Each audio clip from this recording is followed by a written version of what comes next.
Gọọmenti etiti na ụlọ ọgbakọ mmebiwu nke etiti abụrụgo ndị nke akpọrọ oku ha jiri gboo n'eba anya na ya bụ ọnọdụ akụ na ụba obodo adịbere imi ka ntọ bụ nke na-eme ka ezinụlọ dị iche iche na-ata akwụkwọ nakwazi ikikere bụ nke so ya nke gụnyere nnukwute ọya nakwazi ọnwụ ma afọ ala Nigeria na-anwụ.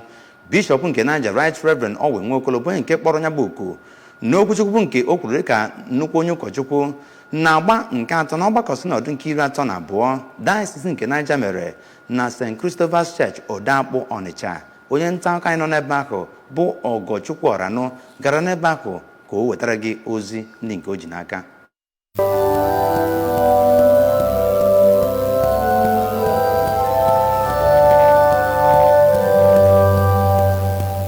Ya bụ na ụka nke edoziri nke ọma bụ nke ndị mmadụ sitere na mpaghara dị iche iche jupụtara, ndị ụkọchukwu, ndị na-alụ ọrụ na gọọmenti, ndị naịtị ụka na ndị ọzọ gasị. Bishọp Nwokolo gwara ndị mmadụ ka ha hapụ imefu onyinye ọbụla Chineke nyere ha karịa maka ha tinye ya na ịlụ ọrụ iji wee nyere obodo aka. O wee gwa ndị niile na-alụ ọrụ dị mkpa n'obodo ka ha bụrụ ndị ga-arụsi ya ike ma gwakwazie onye ọbụla ka o mee ihe o kwesịrị ime na mpaghara dị iche iche ọ fụrụ onwe ya. Ife bụ isiokwu bụ na ihe ọbụla anyị bụ na ihe anyị nwere bụ nke Chukwu nyere anyị ya.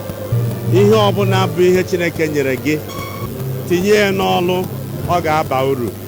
N'okwuchukwu, Bishọp nke Ọhaji Egbema Diocese Right Reverend Chidi Ọkpara Ojiako gwara ndị na-eso ụzọ Kraịst ka ha bụrụ ndị ga na-amịta mkpụrụ, n'ihi na mgbe ha mịtara mkpụrụ ọ ga-enyere ndụ ndị ọzọ aka. Onye ụkọchukwu na-elekọta Onitsha Archdeaconry bụ Venerable Marcel Eme kenere Chineke maka ya bụ Synod nke emere nke ọma. O wee gwa ndị mmadụ ka ha were okwukwe na-eme ihe ọbụla enyere ha nke ọma.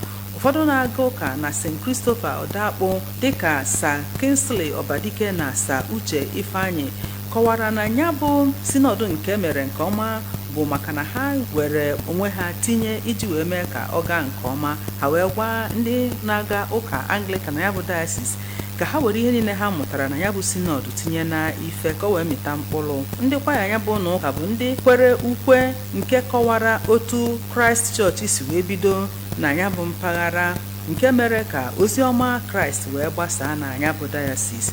Awara achịcha oyibo wee tụkọta ego maka University nke Niger, ebe Bishọp Nwokolo gọzikwara obodo na ya bụ Synod nke isiokwu ya bụ Christian Stewardship.